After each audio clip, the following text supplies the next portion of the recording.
This is Joe Betar. This is Ramon Robles. And we talk to fascinating people about their love of hunting, shooting sports, and the outdoors. This is Hunting Matters.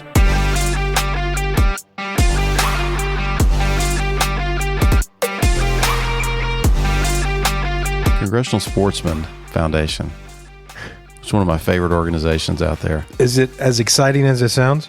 It is. It is. Because when you have congressional sportsmen in a sentence, yeah, it sounds pretty exciting. Yeah, it is exciting. And I'm glad we're getting to talk to Jeff Crane, the president and CEO of the Congressional Sportsmen Foundation once again. And I don't know, Jeff's a pretty laid-back guy, pretty buttoned up, and I think he carries a big stick. I think we got him wound up a little bit today. So take a listen, folks, to Jeff Crane, president and CEO, Congressional Sportsmen's Foundation. So you are in D.C. today, in the I am. In the pulse and the brain of our country. You know, I'm just curious. You and I have known each other for quite some time, and those who are listening, folks, Jeff Crane, who's the president and CEO of the Congressional Sportsmen's Foundation, and we're going to talk about this fantastic organization. But Jeff, what's an average day in the life of Jeff Crane working in the bowels of Washington D.C. like? Well, first of all, for those of us that work in D.C., bowels is kind of a negative word there, my friend, you know? So the swamp, maybe I can take that, but all kidding aside, you know, we are exactly 2 blocks away from the United States Capitol, and so proximity matters because the people that you need to go up and talk to and see, you know, you sometimes have to go on a pretty much a drop of a hat. So there is no such thing as a normal day. Yeah. There are days when Congress is here, and then I can really focus on work and things that I need to do at the foundation as the CEO, and then there are times when Congress isn't here, and there are times when Congress is here, and then your whole focus really is relying upon trying to get meetings with members of the House and the Senate, and really focuses on the policy world a lot more, and you know, there's come in spurts. You know, spits and stops is when they're here and when they're not, but it's a different town from the traffic getting into work to just parking on the street from the cars that park out there. But we're very singularly focused, Joe, as you know, on policy. We don't do any on the ground conservation. Great partners, around the country do tremendous work on that stuff. So we focus in our lane, which is just making sure that we're informing the elected officials and policymakers. We work with the administration a lot, and then all across the states in a similar fashion to just make sure they're informed about what the hunters and anglers and target shooters and trappers in America are thinking. Yeah, I'm sure that, listen, for all the criticisms aside that people, have of politicians and that sort of thing, they do have a lot on their plate, and you guys are focused on the specific things that we love to talk about: hunting, fishing, conservation, wildlife, and habitat. And I'm sure that's a big haul of having to keep those things in front of mind for our decision makers when they're dealing with budgets and international affairs and defense and all these things. I can't imagine having to, do it on a daily basis. Oh, by the way, we need to protect migration corridors, or we need to talk about, wildlife refuges and that sort of thing, keeping that front of mind, because that's what you guys do.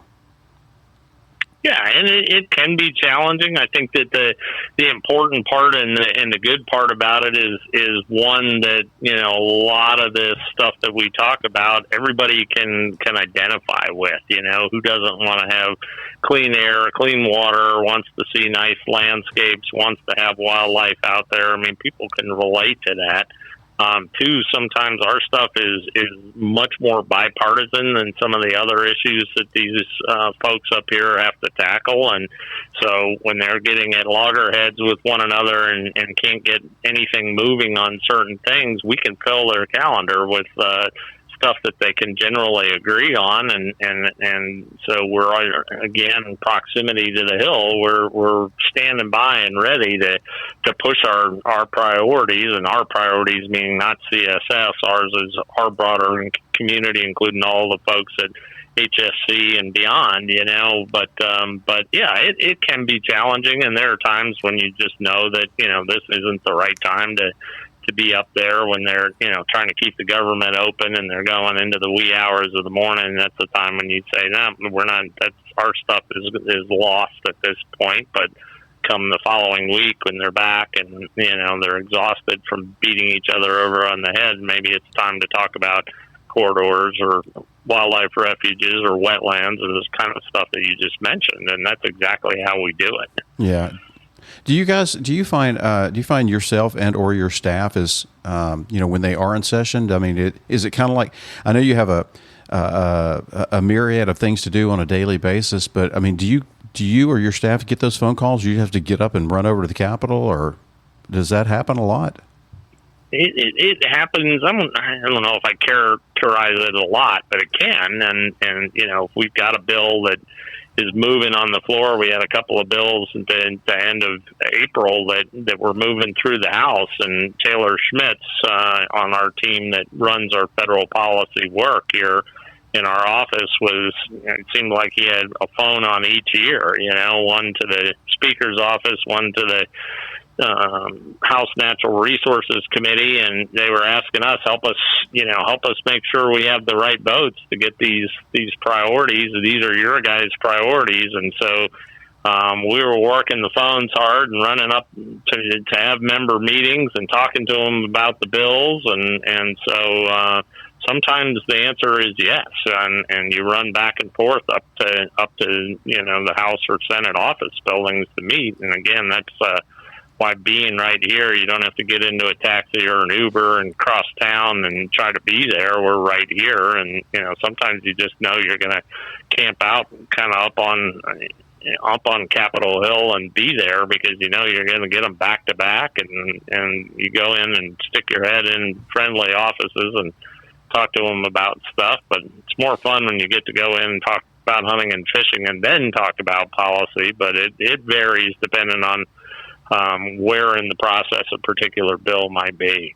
Yeah. And for people who are not familiar with D.C., have not had to work there or been there frequently, even though you guys are just, like you said, steps away from the Capitol and people you need to talk to, it's never easy. I mean, it's kind of like when somebody goes, hey, can you drive across Houston and take care of this? It's going to take you an hour to get anywhere. I mean, between the security and everything else, I'm sure you guys know the ins and outs and the back doors and stuff. But man, every time I go to DC, it's like, okay, I got to plan this many, this part of my day is going to be just dead time getting through security and that sort of thing and waiting. Yeah, and you do have to do that, and you'll have an appointment for a certain time, and you get in there, and then they're stuck on the floor with votes, and so you hang around and have to wait until the congressman or the senator gets back to his or her office, and so once again, having the relationships with the legislative staff in those offices, a lot of times most of this stuff is pre-baked through their staff, and so we talk about specifics and stuff like that, or we just sit there and BS about hunting and fishing until the member actually can come back in the office and we can have the meeting. So yeah, it's part of the whole thing. I mean, the term lobbyist came from way back when people that were trying to influence legislation hung around in the lobbies of essentially the lobbies of Congress or the lobbies of state government, and so got kind of the derogatory term of you're a lobbyist because you're just hanging around in the lobby trying to grab the members wherever when they're going to and from votes, which is also sometimes a good way to take a little walk with somebody if they're trying to avoid you and just be in the right intersection where most of the members are going to be headed over to the Capitol to vote and try to pick them off as they're coming by. Like a bad journalist with a microphone standing outside the elevator. Exactly. but not as harsh and abrasive, I'm sure. No. You've been doing this for what, 40 years now?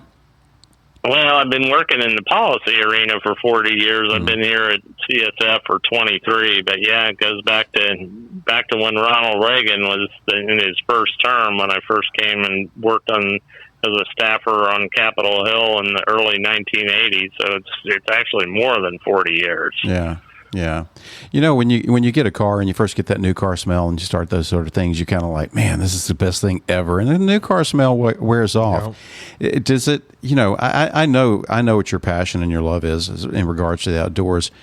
What was it like when you first came into this role? I mean, was it kind of like, oh my gosh, this is the coolest thing ever? Yeah.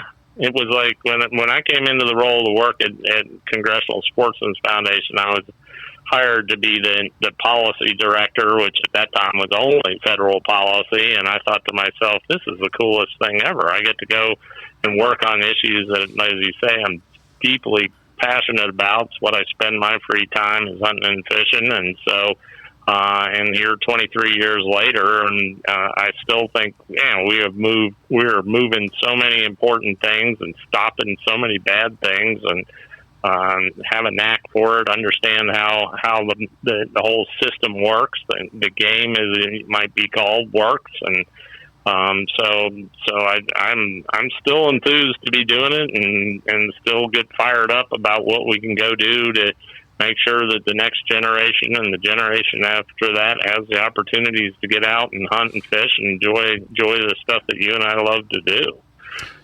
Yeah, and for those who don't know you, I mean, you've got a unique background. It's not like somebody went to law school and has been in politics or been in legislative process your entire life. I mean, you bring real world experience to the table. Yeah, I was very fortunate to spend 8 years. I've had kind of a windy career path. It's not been linear by any stretch of the imagination, and involved 8 years of living in South Africa, in which time I was a professional hunter there, and spent time guiding clients, and a lot of time in the bush, hunting everything from big game down to small game to birds and everything else. And so I think it does give me bona fides and the ability to talk about things, especially when we talk about importation of sport hunted trophies and what goes on in African countries and in terms of wildlife management and things like that. I bring those experiences along with the knowledge of the policy and how to affect things here in Washington. But I think that gives me credibility that is very unique to just a very fortunate career path that I've been able to cobble together over 40 some years. Yeah. I mean, that brings a whole lot of levity to the conversation when you can speak from, listen, I've been boots on the ground, on the other side of this too. And that kind of leads me to my next question.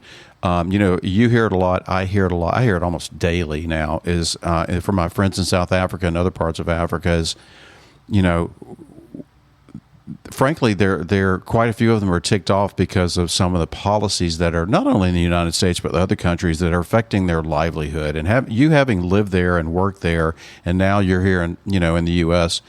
Dealing with policy and legislation. Can you speak to that point just a little bit? Because these guys they're really getting, they're just getting hammered, and they're like, man, frankly, the bottom line I hear is, I'm tired of my livelihood being legislated by governments of other countries. Yeah, and that's exactly, they ought to be ticked off because people are making decisions that are so ill-informed, and unfortunately, because of our new technology in the world, you can get misinformed by any time you go onto the internet, and they're just not informed. There's no consideration about the rule in their own countries. I mean, we'd be appalled in the United States if some other country tried to tell us how to manage our wildlife or do whatever else in our country, and pretty much would tell them to stick it where the sun doesn't shine. And they have that same right. Okay, they're a much smaller economic, smaller geographic, smaller population, but they're still a sovereign country, and the wildlife in their country belongs to the citizens of that country, not to the citizens of the United States or Great Britain or Germany or wherever else. And these ideas that, we're going to ban all hunting and we're going to do it by banning imports and whatnot, it is just, you and I, and I'm sure everybody that listens to your podcast knows that the exact opposite happens. You ban hunting in Africa, look at Kenya. poaching runs wild and population numbers start to just crash. And so all the science, all the right stuff's on our side. The countries in Africa are try their very best to appeal and make the case that they're doing a good job with their wildlife management and their hunting management, and it is sustainable and it does benefit the wildlife and the economies in those countries, and yet that falls on completely deaf ears to our so-called first world countries. And frankly, it's because people they've never been there, they don't understand it, and it is frustrating. And your folks that come and participate in your show and that your members go and hunt with, yeah, they have a right to be ticked off. I'm ticked off, when I think about it, and just, the audacity for these people to just say, oh, well, we're protecting elephants by saying you can't hunt them or you can't bring your trophies back. I mean, that's just ludicrous. And so I loved it. I know you saw it. I think it was the president of Botswana that when Germany was going to ban the importation of ivory, and he offered to send 20,000 elephants to Berlin and said, here, you can have them, Yeah. See what it's like to manage 20,000 elephants, So that was really great. So, yeah.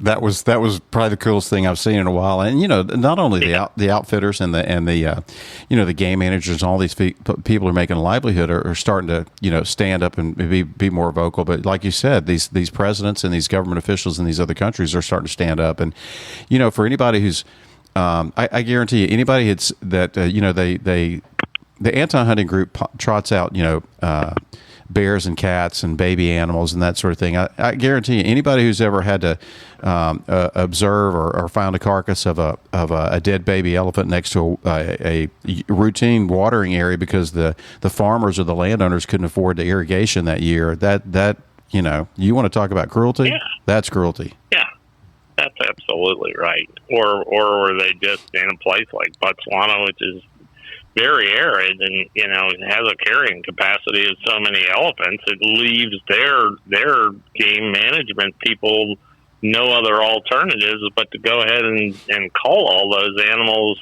to just maintain the biodiversity and the habitat and whatnot for not only elephants but all the other species. And so you're tying their own hands of their own people to do exactly what the people that are driving it in these countries like the U.S. and whatnot are not wanting to happen. So the perversion of the whole thing is ridiculous, and it's just unfortunate that we can't get people to really open their eyes up and appreciate what hunting really means to conservation. I don't think that resonates here even in the United States, that hunters are conservationists. We've always been conservationists. We contribute, we're the financial backbone to conservation in the United States, and yet we get paid, no attention to in terms of people really appreciating. They should be thanking us, not vindicating us for wanting to go hunting.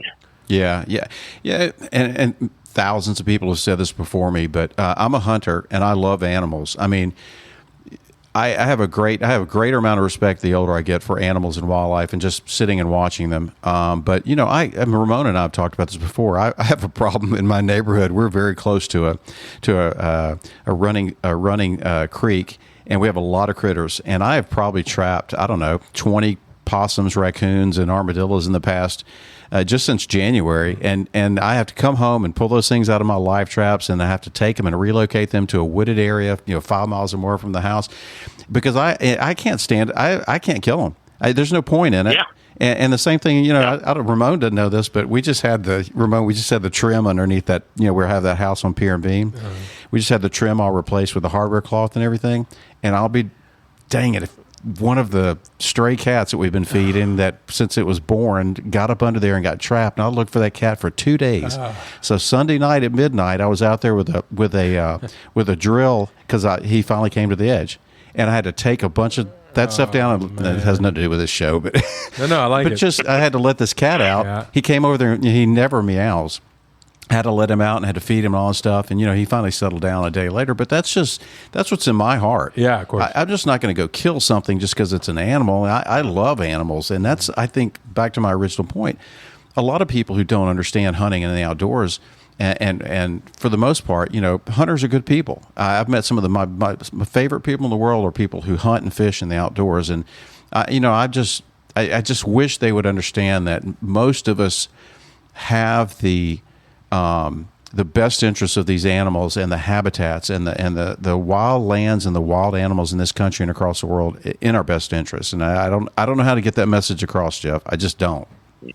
Yeah, well, that makes two of us, Joe, because that is absolutely, I think we all share that same kind of feeling and view about this stuff. And I'm the same way. I mean, we got all kinds of critters that live around my neighborhood, and I don't like the deer coming in and eating all my plants and stuff like that, but I'm not out there shooting them, and so, I don't know.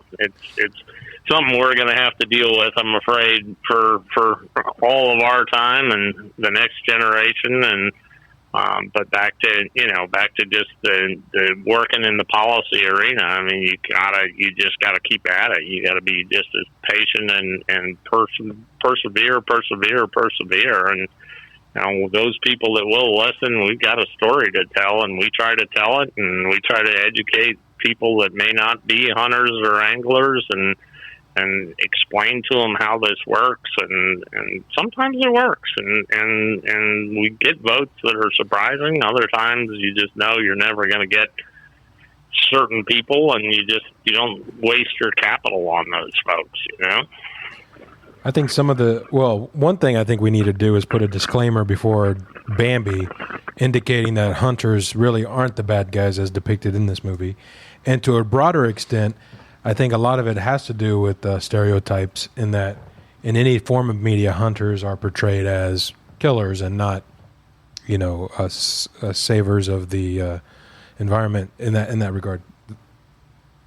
Yeah, absolutely. I mean, I think Bambi did more harm 70 years ago or whenever that came out, when Walt Disney released it, to the image of hunting over the long term than just about anything else. And and it's hard to get people to see past that we can love animals and we can hunt and kill animals, and it's not an oxymoron or whatever the right word is, that it does all fit together, and it is compatible with one another.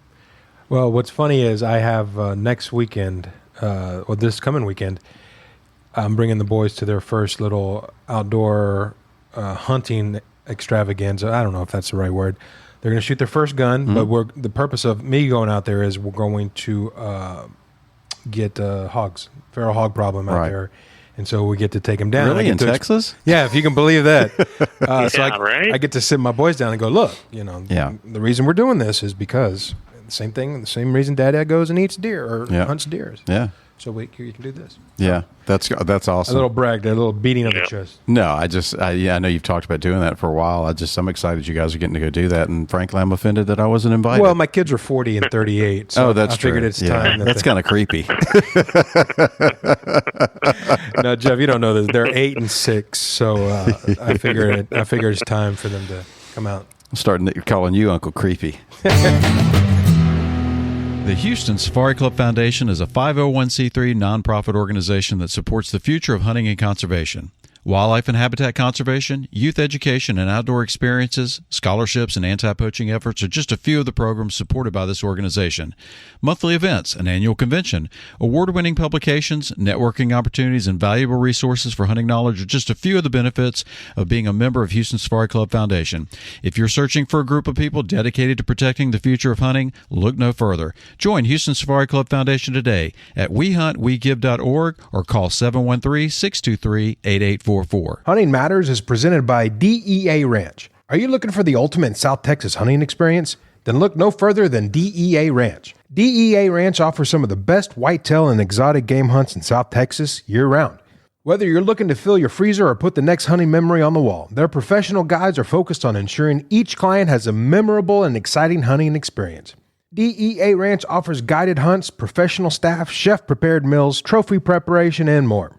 To learn more, go to DEARanch.com. That's DEARanch.com. Hey, I'm Trace Atkins, and if you grew up hunting like me, you know the importance of sound, or more importantly, silence. Every step, every breath, every move gets made with purpose. Silencers control the noise, and thanks to Silencer Central, buying one is now easier than ever. Plus, Silencer Central ships straight to your front door. Visit silencercentral.com/simple to see how you can get silence delivered.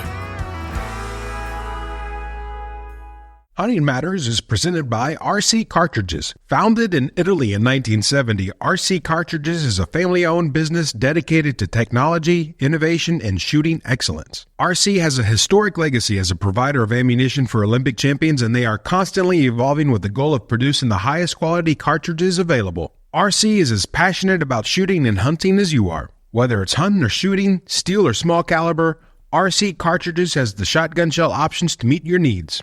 Go to rccartridgesusa.com to learn more. That's rccartridgesusa.com. Hunting Matters is sponsored by Bass Pro Shops and Cabela's. Under the visionary leadership of founder Johnny Morris, Bass Pro Shops and Cabela's is leading North America's largest conservation movement. Together with their partners in conservation, they're positively shaping the future of the outdoors through donations, grant making, and advocacy. The 501c3 Outdoor Fund raises funds to support conservation efforts by activating more than 200 million passionate sportsmen and women, rounding up their purchases in Bass Pro Shops and Cabela's stores and online. Visit BassPro.com or Cabela's.com today. Turn a gun you like into one you love. You'll shoot better with the Boyd's Hardwood Gun Stock. Upgrade your firearm to Boyd's and your gun will fit you better and look better. Boyd's uses only top-grade hardwoods because a hardwood stock performs. Boyd's gun stocks are engineered to fit precisely on its specified gun model. Their engineers have continued to perfect manufacturing methods since 1981. That's why you get far more gun stock for your money. Boyd's makes gun stocks for hundreds of gun brands and thousands of models. Shoot better today at boydsgunstocks.com.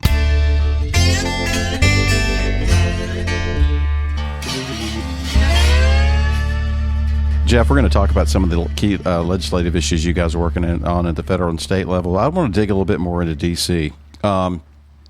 You and I have crossed paths with a lot of people over our careers that you're like, son of a gun, man, that guy's got it going on, or that lady's got it going on.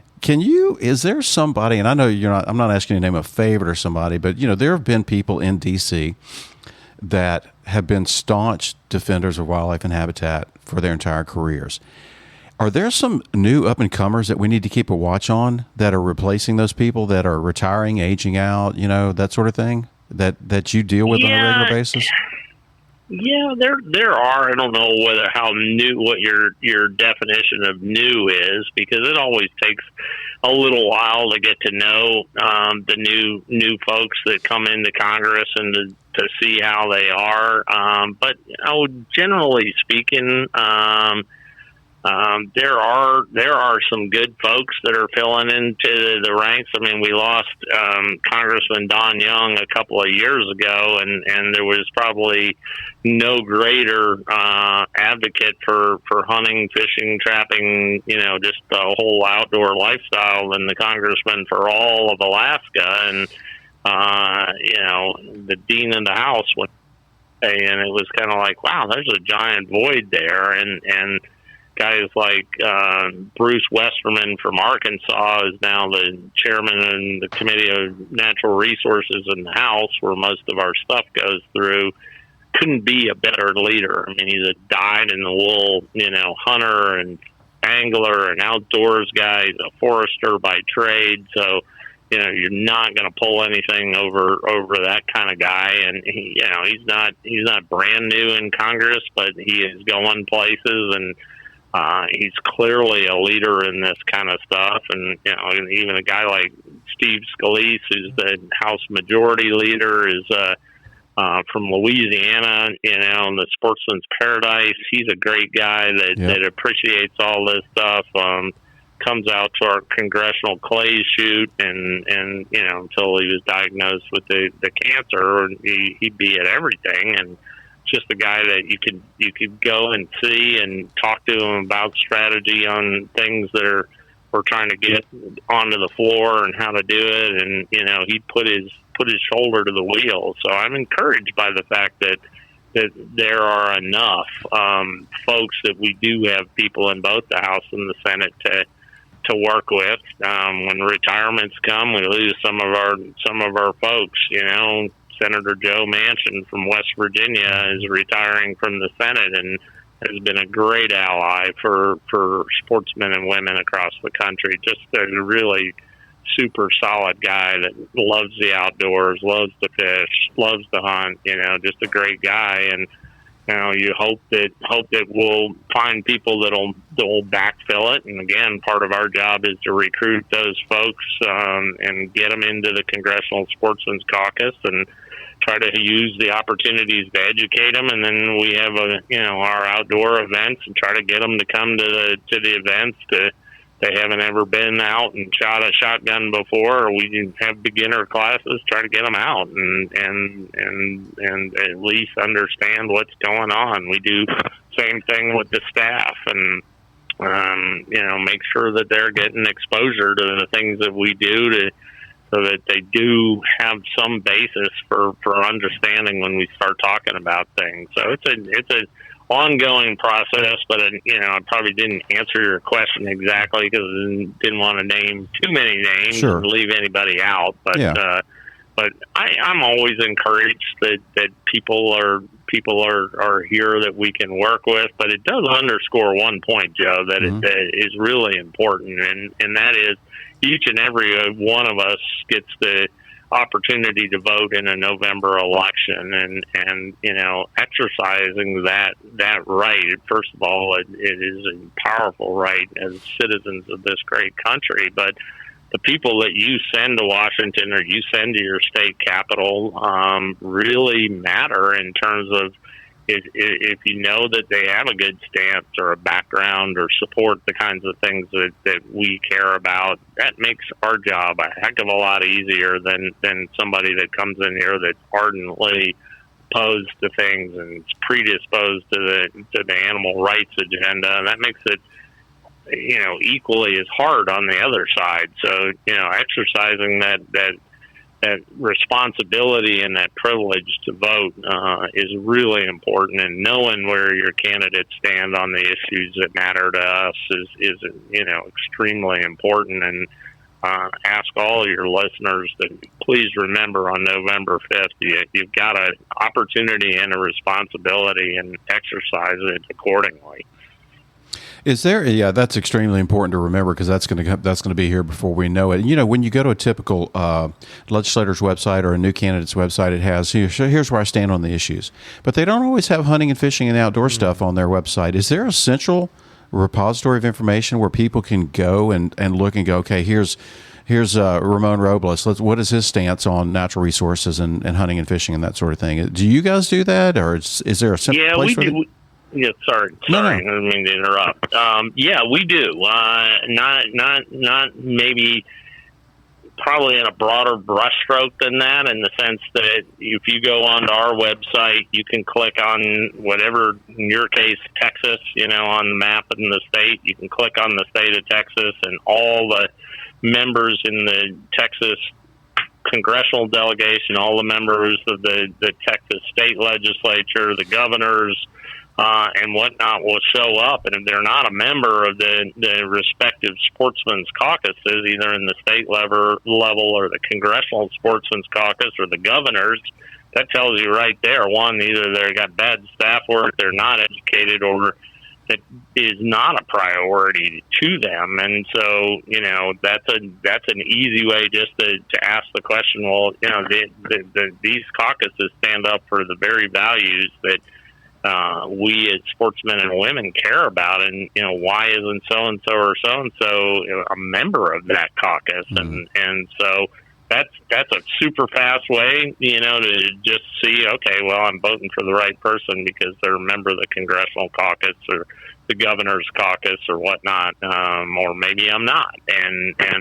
But unfortunately, I think it gets back to your earlier point where these guys, they and gals. I don't mean to be leaving them out. But the folks that get elected, tend to focus on the broader issues and about the closest we get. And sometimes it really doesn't fit well as this question of, Second Amendments and guns and things like that. And that tends to be polarizing and divisive a little bit more than unifying, like conservation and enjoying the outdoors. And so that's why I think it gets left out, a lot of times, because it just doesn't bubble up enough to be on there. But we try to encourage all of our members of our caucuses on their pages to make sure that they're putting on their bio stuff or about, congressman or senator so-and-so that you're a member of the Sportsmen's Caucus. And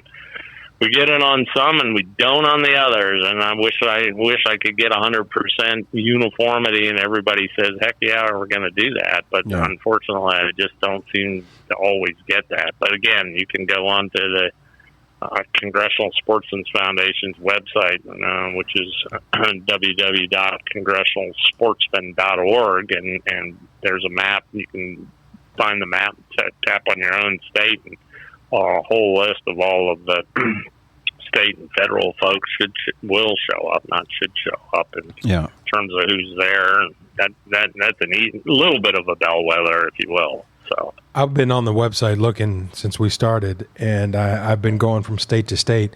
Each state not only has, Congressional Sportsmen's Caucus, the senators and representatives who were part of it, but there's also a little paragraph or two on the state itself. And of course, Texas is a state that embodies the spirit of the Wild West. And anyway, my point is, for when we're done here today, I'm going to go through all 50 states and rank the best write-ups and just make sure Texas is the best. Absolutely. Okay. Well, that's. I mean, if that's the most hunting licenses of any state. Amen to that. Definitely get to hang that one up there with everything else is Texans. So, well, we appreciate it when you guys, as voters, all send us folks we can work with. It makes life a whole lot easier for us to have a good hand when the election results come through. So it is important to vote. Well, nobody can ever claim that the Congressional Sportsmen's Foundation is not informative and educational. I mean, you want to stay up to date on anything, you can go to that website and find out just about anything you need to know. And just for people listening that don't involve, I mean, there's a lot of agencies and committees and sort of things, that affect these things we're talking about. I mean, just off the top, you mentioned natural resources, there's Fish and Wildlife, there's Department of the Interior. I mean, what are the main ones you guys deal with on a daily basis?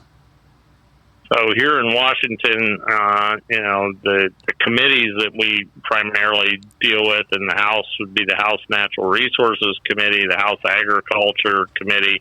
Obviously, appropriations committees are very important. Then the Senate, it's Environment and Public Works, the Senate Natural Resources, and then the Appropriations Committee in the Senate. We got the Department of the Interior, which is basically the land management agencies with the exception of the Forest Service, which is housed under the Department of Ag, and then, all the farm services programs for all the private lands conservation. And you go into sometimes with the EPA.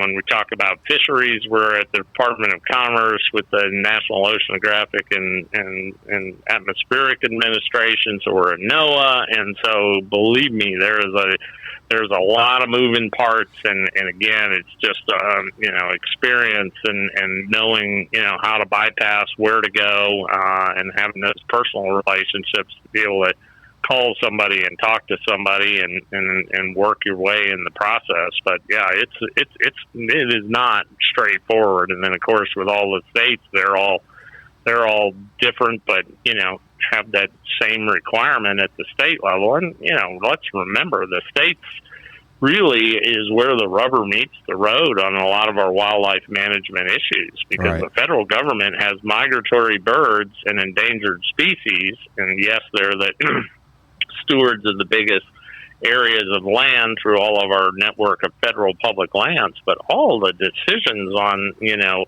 hunting and fishing seasons, bag limits, all that kind of stuff really gets made at the state level. And that's why in 2004, after spending the first 15 or whatever years in our existence here of focusing only on the federal side of things, we started to branch out in the states. And man, I think that was in hindsight, was a heck of a good decision, because that's really, and it's where the battleground's starting to go to. Sure. We're seeing more and more stuff happening at the state level, good and bad, at the state level. And so being engaged at the state level, having people that are around the country to be able to access and get to those state houses is critically important, and knowing the, state wildlife directors and folks, so you can have conversations and it doesn't become just pitted arguments, or you sending a letter in that nobody goes into just kind of never land. And so but yeah, it's it can be very complicated trying to negotiate your way around all the committees, and then you have to understand the process between legislation and administrative actions. And so that's why there are so many lawyers running around in DC, Joe. Yeah. Well, I listen, kudos to you guys. I applaud you for it, because that sounds like a whole lot of stuff you got to know, and a lot of navigation on top of everything else, and knowing the people and that sort of thing. And that, that kind of, one thing I've never actually asked you is how do people, how do these legislators come to the bipartisan National Assembly, Sportsmen's Caucuses, the Congressional Sportsmen's Caucus, the Governor's Sportsmen's Caucus?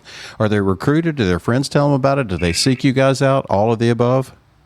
All of the above, and it happens. We definitely do recruitment, especially when post an election cycle and there's new blood coming into Congress or into the state houses, and that's why we have leadership, bipartisan leadership in all our caucuses, so that we ask them as our partners, as the elected officials, to help us go recruit their colleagues, and especially the new freshman members of a given body. Go out and help us get these folks here and help them understand that if nothing more, we're going to educate you on a whole lot of stuff, and you'll be better informed as an elected official once you're doing your job.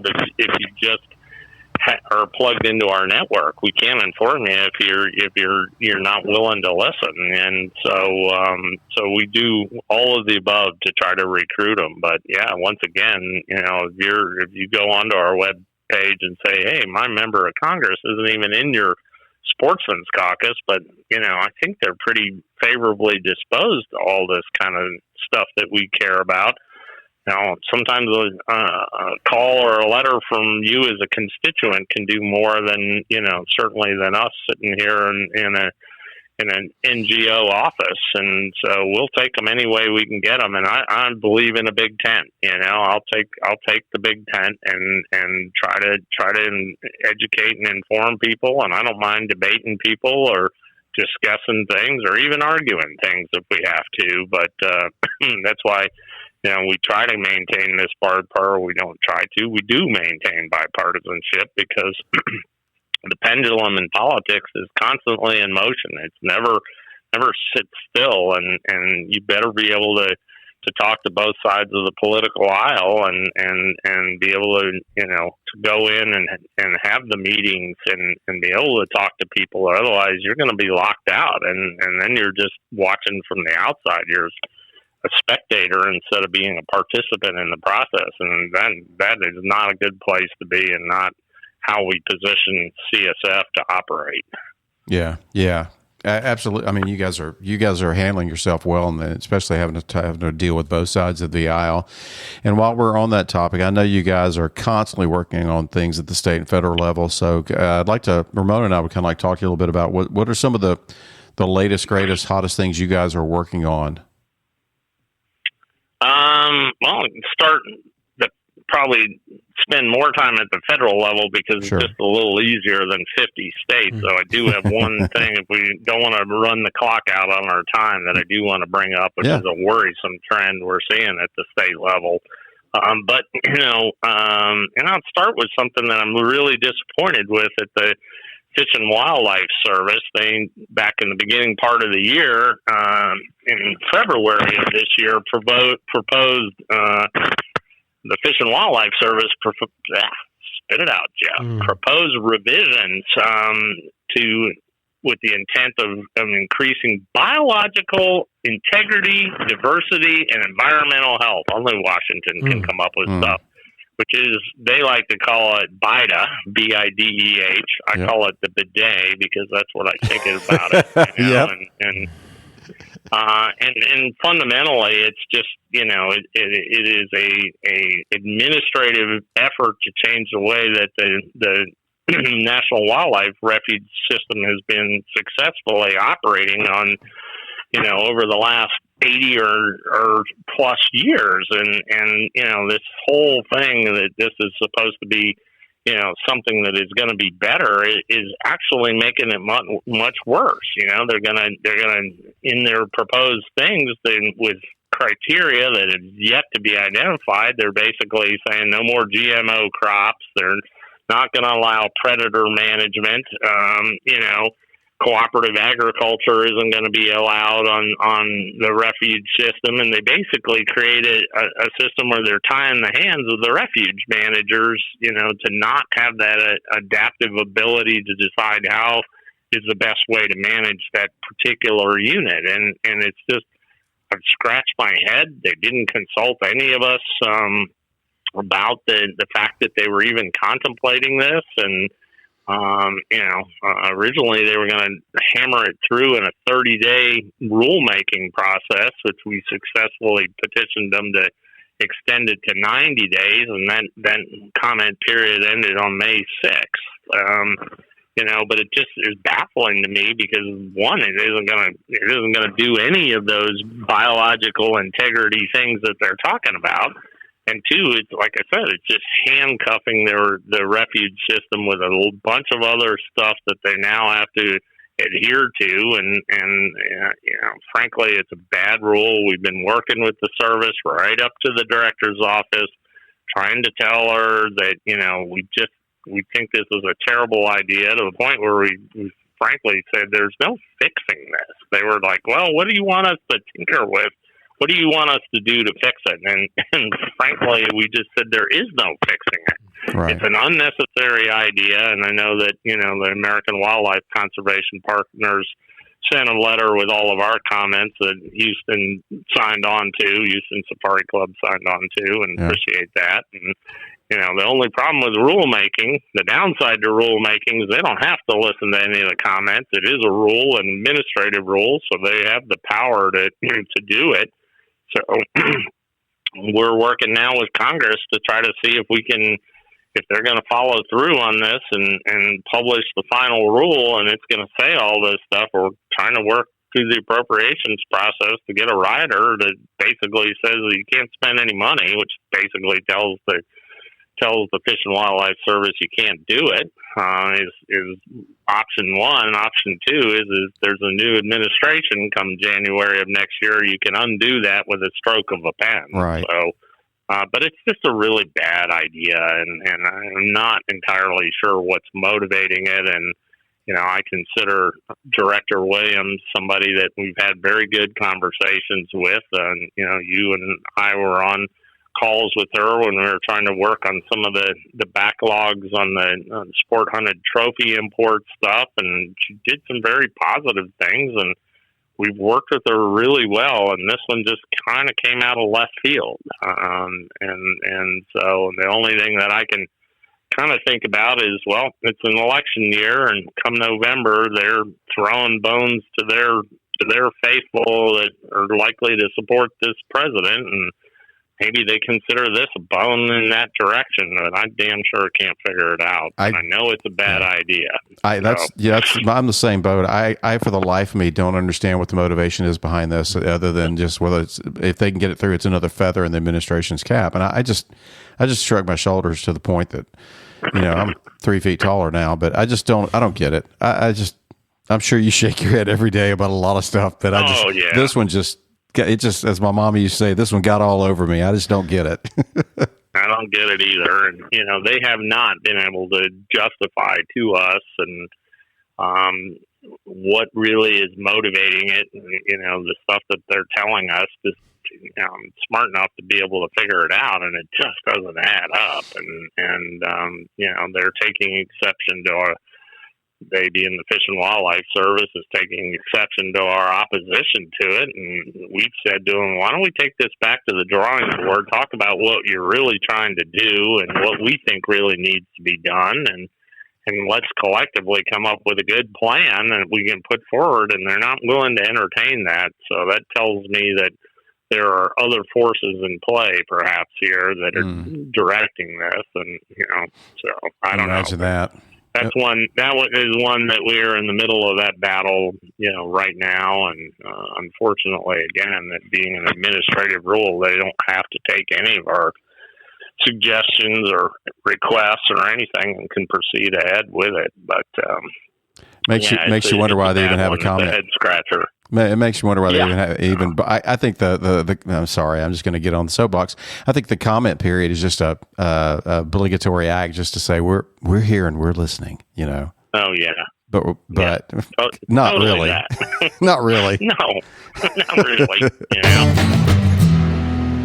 Nobody wants to imagine an emergency on a hunting trip, but when the unexpected happens, you want the team of medical and security experts at Global Rescue to be there for you. Global Rescue Operations Centers are staffed by experienced personnel, and you'll always speak to an expert on the first call. With unparalleled capabilities to transport members to their home hospital of choice, you'll get back to your preferred hospital, not the closest. So, trade what-ifs for peace of mind with convenient travel services designed for the unexpected. Learn more at globalrescue.com/hunting matters. It's funny. No matter how well you know this land, you always seem to get lost in it. That's because it's your escape, your place to reconnect to nature and yourself. At Capital Farm Credit, we're proud to help people like you purchase recreational land where you can hunt, fish, four-wheel, or simply get lost in. To learn how we can help you secure land like this, visit CapitalFarmCredit.com. Capital Farm Credit. Together, we're better. Gunworks is a Cody, Wyoming-based manufacturer and provider of premium long-range rifle systems, optics, components, and training. Since 2006, Gunworks has led the charge in innovating and engineering premium quality long-range shooting technology, equipment, and techniques with a singular goal of providing hunters the ability to achieve quick and effective one-shot kills at whatever distances shots are encountered. The Gunworks team is dedicated to service and perfection and purpose-built products ready for 1,000 yards out of the box. Learn more at gunworks.com. That's GUNWERKS.com.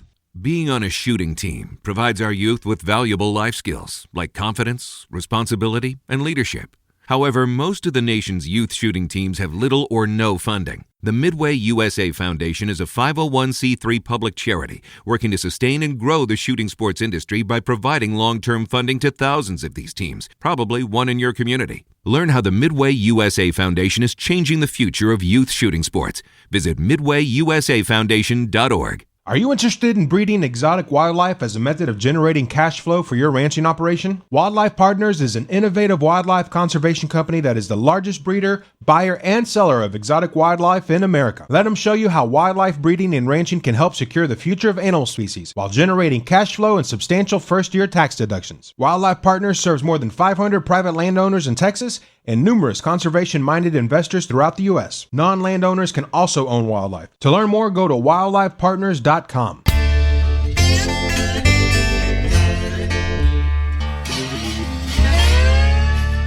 Anything else that's top priority for you? Yeah, two really good things that I'd like to just flag that happened at the end of April.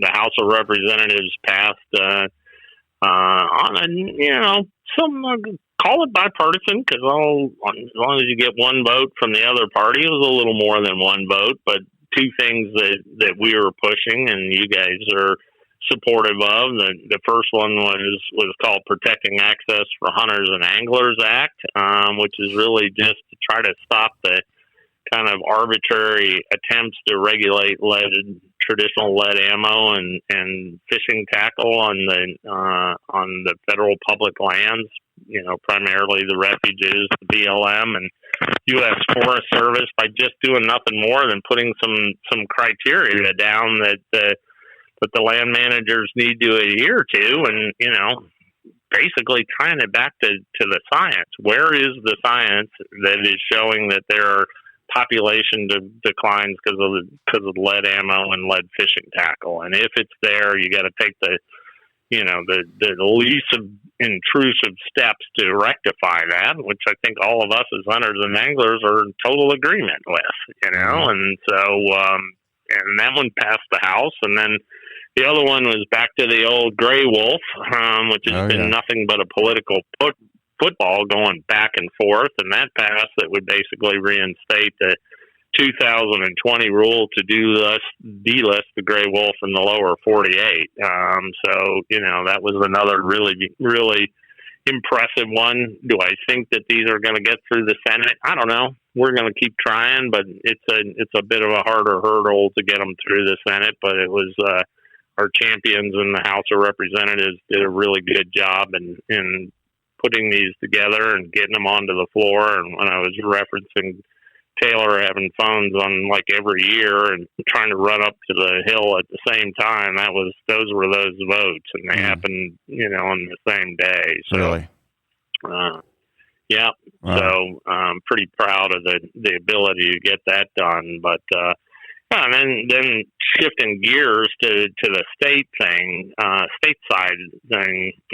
One of the trends that is a disturbing trend that we're starting to see is this efforts by the anti-community to get appointed onto the state wildlife boards and councils, and basically infiltrate the very groups that help the governors and their administrations set everything from game hunting laws and fishing laws, and really could severely impact things. And so we're starting to see a concerted effort to do that, and we were successful in New Hampshire in beating back a bill that would have populated the game council there. And in New Hampshire, they call it a commission up there, with basically non-consumptive users and even antis on it. And so that was a win. Kentucky, in a little bit different twist, they were going to move administratively attach the Department of Fish and Wildlife to the Department of Agriculture. And suddenly, you would have that happening, and that's one of our tenets of the North American model, is that, nobody owns this wildlife, that it belongs to the citizens of the state. And suddenly you're going to put it as a commodity. And that ran very far along in the process. And we were finally able to get that one killed before the clock ran out in Kentucky. And Vermont still got a bill that's pending, and we're working as we speak to try to keep that one bottled up. That would also open up the game commissions to not only non-consumptive users but ardent antis. You can only imagine if you stack your game commission, man, the next thing you know, they can start saying, well, we don't need to hunt at all, So it's a very insidious, sneaky approach to this whole thing, and I see this as a bit of the tip of the iceberg, and we got to keep beating this back and making sure that the wildlife professionals and people that can understand the value of hunting, getting back to our beginning of our conversation, are in charge of things the way they ought to be. So. Yeah, I'm glad those are just a couple. I mean, I can't possibly go through all of them because there's just so much going on. But just a snapshot of a few of the things that are going on right now, and I'm glad you brought that up. There's always going to be work to do. That's. Yeah, and Jeff, I'm glad you brought that up, because I think that's probably one of the biggest silent threats to the future of conservation are these state-appointed commissioners that are on these wildlife boards. That people don't know about this. They're not aware of it. They don't see it as a threat yet. It's happening covertly. It's no different than ill-equipped, inadequate district attorneys being dropped into these cities that we hear these horror stories about, as far as law enforcement goes, and it's the same thing all over again with our wildlife boards, and it's something, folks. If you're listening to this, you better get educated and you better be aware of it, because it is happening, and it is happening quietly, and I can't reiterate enough what a threat it is. So. Well, man, we could talk for all day, but I think you brought it back full circle. That was a great way to end on something people should be aware of, and some positive things that are happening in D.C. And folks, if you're not aware, Congressional Sportsmen's Foundation, congressionalsportsmen.org is their website. They are a nonprofit. These guys are on the forefront. They are fighting the fight. They are, if not one of the leaders in promoting the future of outdoor sports and protecting the rights of hunters and fishermen and people who love the outdoors. Jeff, we can't thank you enough, and we look forward to doing it again.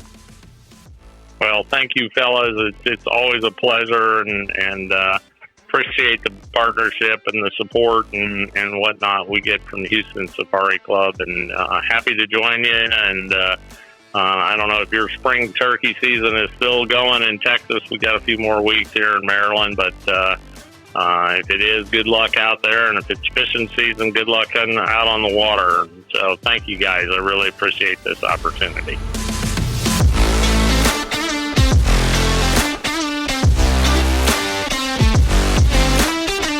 Hunting Matters is a Houston Safari Club Foundation production, hosted by HSCF Executive Director Joe Bitar and Ramon Robles. Produced by Ramon Robles. Please rate, review, and subscribe wherever you listen to podcasts. For questions or more information, email us at info@wehuntwegive.org.